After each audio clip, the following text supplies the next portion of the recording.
How is it going, guys?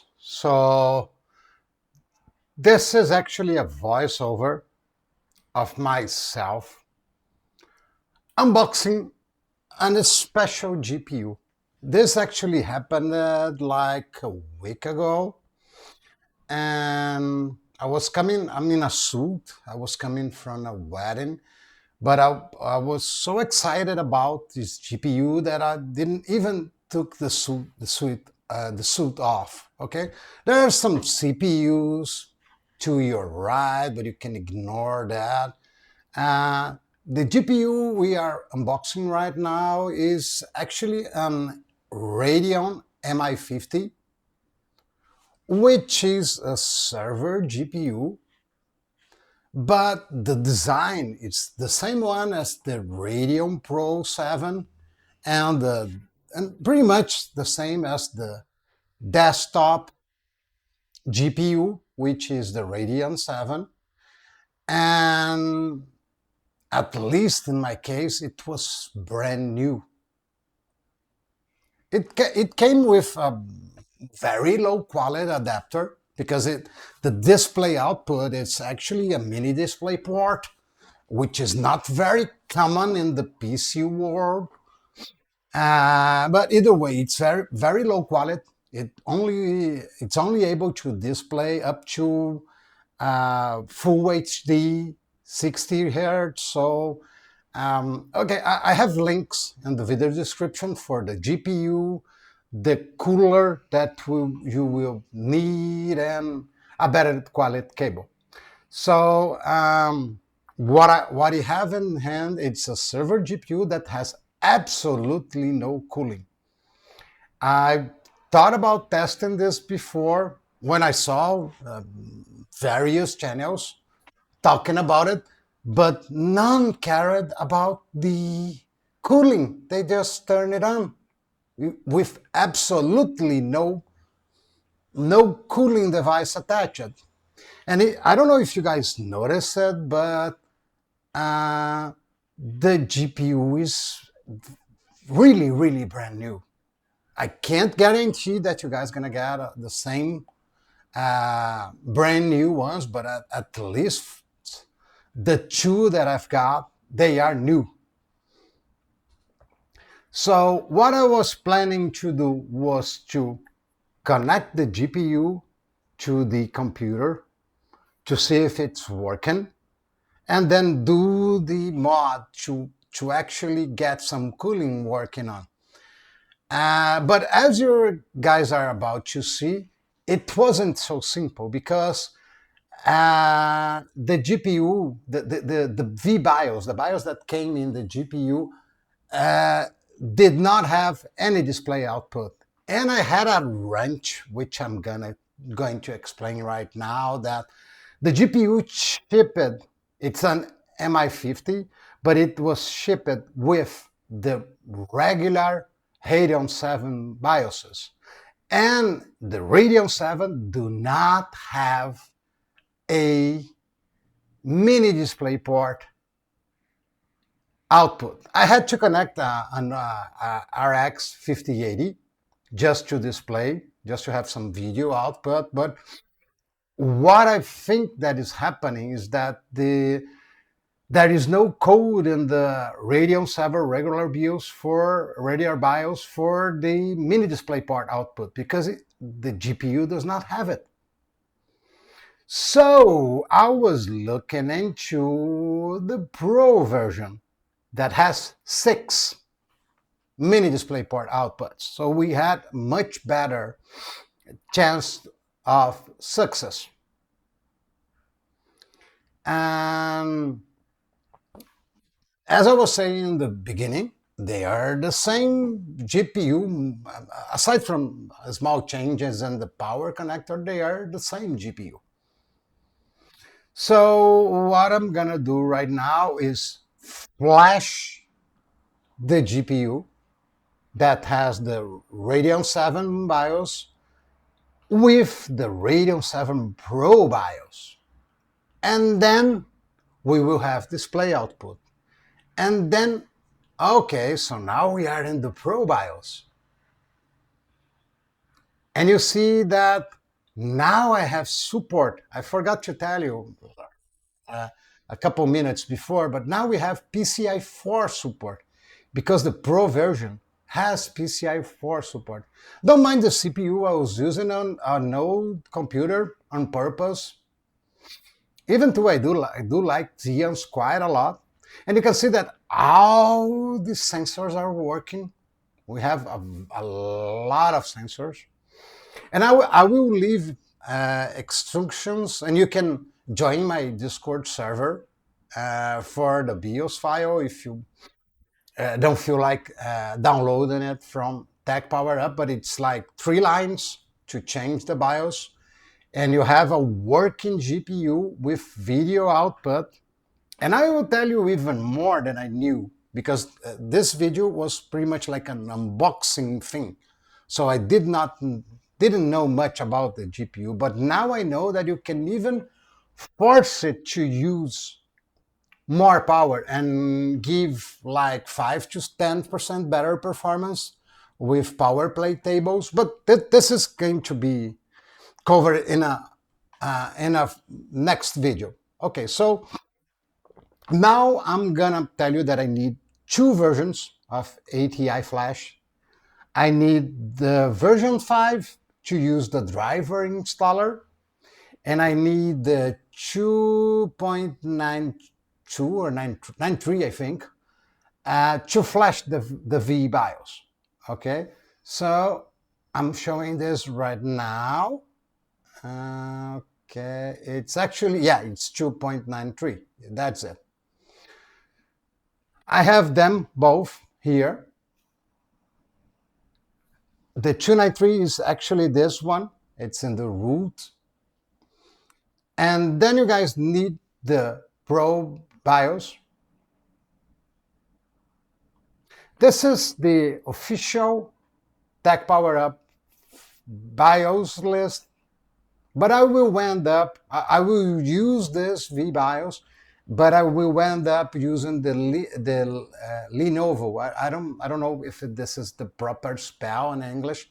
I'm Brazilian, so yeah, and I never actually lived abroad. Okay, so what you guys actually gonna do is install the driver with this utility. Just press I and enter and you're good to go. Don't forget to remove the driver after flashing the GPU. I already done that, so I'm not doing it over again. Now we need to open the command prompt and run 3 lines, which the first one is to identify the GPU. Second one is to unlock it, and the third one is to flash it.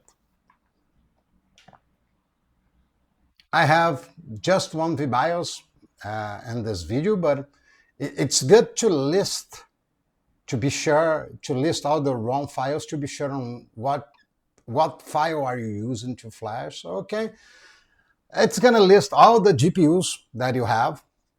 When you're doing this for the first time, you're gonna have 2 GPUs.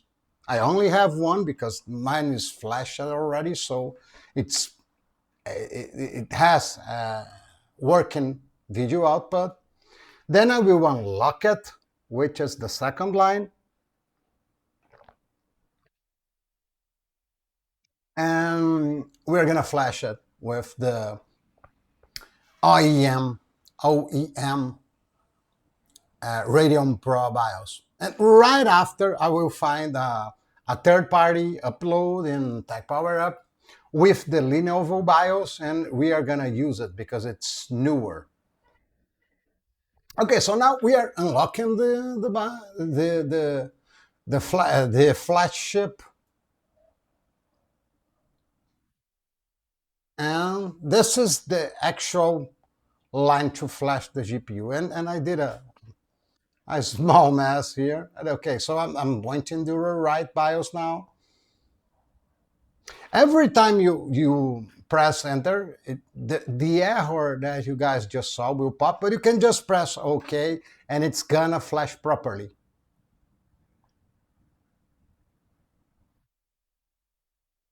Okay, so now once again, I'm warning about the display output because the if the seller sends you an adapter that looks like this one, whitish, that looks cheap, looks filmish, yeah, it's bad. It's only Full HD 60, so get a better one on my video description link. You're gonna need it. I'm warning over again so you guys don't miss that.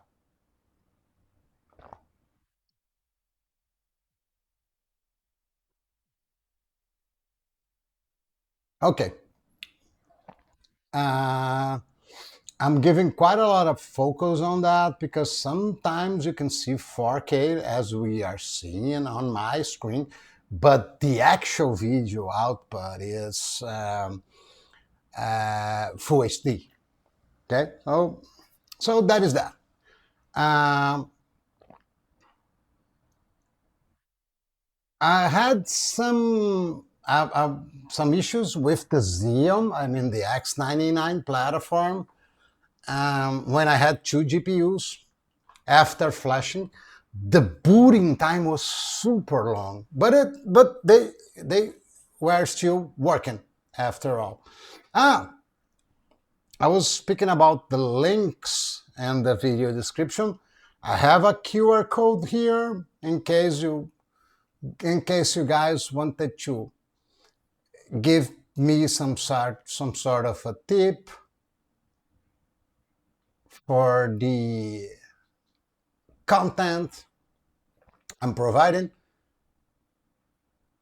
Okay, so now we know that the display output works.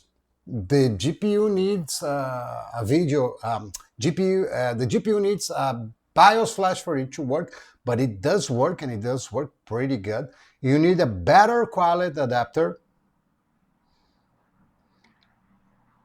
and the GPU seems much cooler than mostly everybody leads us to think.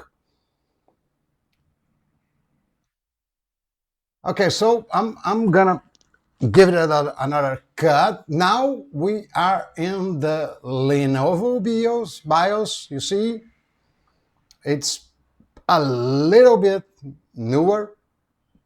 You can see, and once again we have PCI 16 4.0, which the retail version, the gaming version, does not have. And we can't overclock it, but we can give it more juice. We can give it more power, so it does behave a little better, in between 5 to 10%, closer to 10% better. Okay.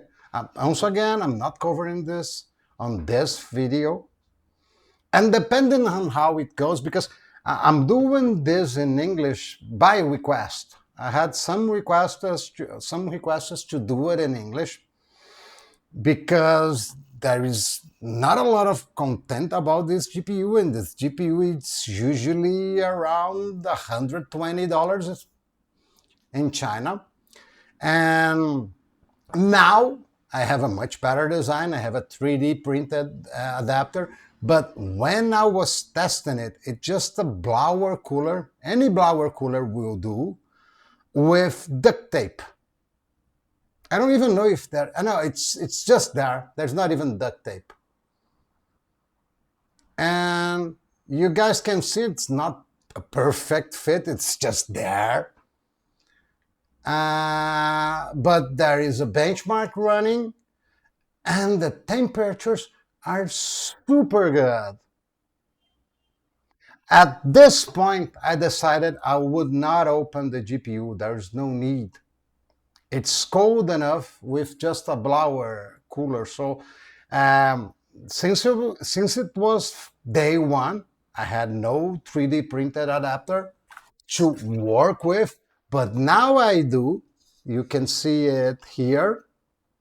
My GPUs now have this adapter on. It's just a couple screws and you just bolt the blower down, and then you are good. And you're pretty good, to be true. About the performance, I would say this is a little bit better than a 3060. If you can pay under $120 for a 3060, maybe the 3060 would be a better choice because it's just bolt on. Just turn it on and use it. This will have to work your way a little. So if you have access to a 3060 at the same price target or a little lower, the 3060 will, in your place, it will be a better choice. Other than that, this is a very capable GPU. It has 16 gigs of memory. The ones I got were all brand new. And I'm not sure why, but when I got games like CS2 and other stuff like that, the 1% low, which is most basically the lowest FPS, it's so good. I mean, I'm gonna publish a video about CS and the super good 1% low using a Ryzen 9800 X3D in Portuguese. Um, um, but it's super good. If you guys only have a look at the graphics, I think you guys will be able to understand that that is something very different with this board. Um, this is 100% stock with a blower cooler without the adapter, and it's reaching like 15 degrees. If I was running the power mod, which is actually a registry entry, I guess this would be around close to 200. So the temperature would be about 60 something. But it's still fairly easy to manage. It's not hard to manage. Um, Also, since this was the first day, I was trying to find a regular Radeon BIOS that would have working video output, but I tested that yet and I wasn't able to get all that much performance over the Pro BIOS. I don't know if this is because I was using two Radeon Pros, one with the regular BIOS and the other one with the Pro BIOS, and it's sort of blocking the overclocking. I must try it with a different GPU, maybe an RX 580 and the Radeon 7 to see if it unlocks more performance. But if I push the power consumption much over 240, the blower won't suffice. We will have to do some half mod in the coolant department. So I don't think it's worth it. I don't think it's gonna give. Um, I don't think it's going to give more than 5 to 7% extra performance, unless we are able to get some stupid undervoting. But I'm guessing it would be closer to mm, closer, not like there to a 4060. Um, but that's pretty much it. Let's sum it up. You need the GPU if you feel like 120 for an older GPU with super fast memory and 16 gigs is good. You need a better quality display adapter. There are links in the description as well. You need a blower cooler. There's one link for the blower cooler and the description too. And you need a 3D printed adapter. This is not my design. I will leave a link to the file. Uh, and I guess that's pretty much it. Leave a like, subscribe, and give me a kickback at this side. Give me a kickback if you are able to. See you guys later.